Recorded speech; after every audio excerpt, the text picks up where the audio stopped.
Apollo Solari wanted to come out here and to try something on a bigger scale, something with less threat of development all around us. And so when he was looking for a site, he was looking within a 100-mile radius of the Arcosanti site in Phoenix, and then also a place that had somewhat reasonable access to the highway, and then also that had water. And we have water, which is very important for the future here. So that meant this area, he found this site.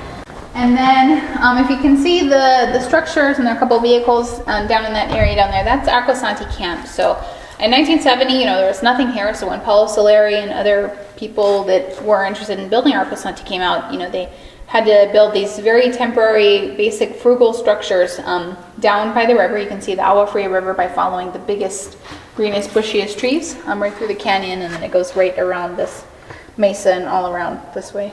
I'll show you this model here. This is the Arcosanti 5000 master plan. This is what we are working toward right now. But the idea is that we are an urban laboratory, kind of an experiment. We're experimenting with this idea of arcology, the fusion of architecture and ecology, and trying to test that out and work out the details as we go along. So, our founder, Paulo Solari, came up with this idea of arcology, but he didn't think of it, just as a solution. Okay, let's just apply this. He thought, this is something, it's a hypothesis, it's something we need to test, kind of figure out, and so that's what we've been doing here since 1970. So as we learn more about how we build the buildings, how energy efficient they are, how people use the spaces, we'll change the designs over time. So it's gone through several master plans, and we'll continue to do so as we learn more. And the only thing that's really stayed the same in all of the plans are these massive greenhouses that kind of go along the edge of this cliff here. And these would not only provide food for the local residents, but also heat in the wintertime, where the hot air that gathers inside the greenhouse rooms would be tunneled, kind of ducted underneath and throughout the buildings. And what you see around here in these kind of future conceptual buildings, and when you see this kind of honeycomb layered structure, it's not necessarily like where the floors are going to be, or where the rooms or walls. It's just kind of given a general feeling of that shape, which is really important for the energy features of the building. And then I was working full-time in Phoenix, and I decided to take 5 weeks off to do our 5-week educational workshop program. So basically all of our educational programs are based around this 5-week program. It's a workshop.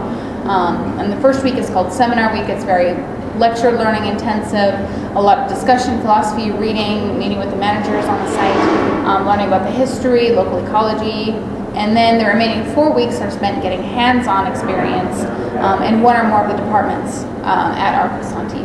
So I came out to do this program. I had a great experience, but I had no intention to stay.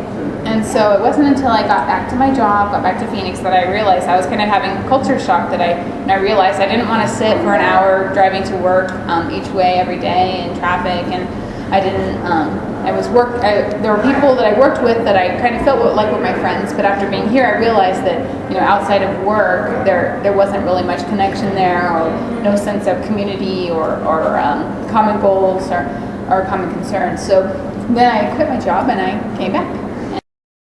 Right now we have about 75 people that live here, and that number changes all the time as we have new people coming in and out. So when you live here, you're not just living here or being in part of this.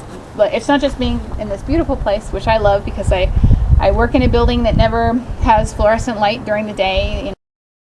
Another thing that I really, really love about Arcosanti is that like even this, something so small as this piece of concrete right here, it's just ridiculously insignificant seeming, but I know that like dozens of hands went into building this and building everything that you see. Everything that you see here has been built basically by unskilled volunteers.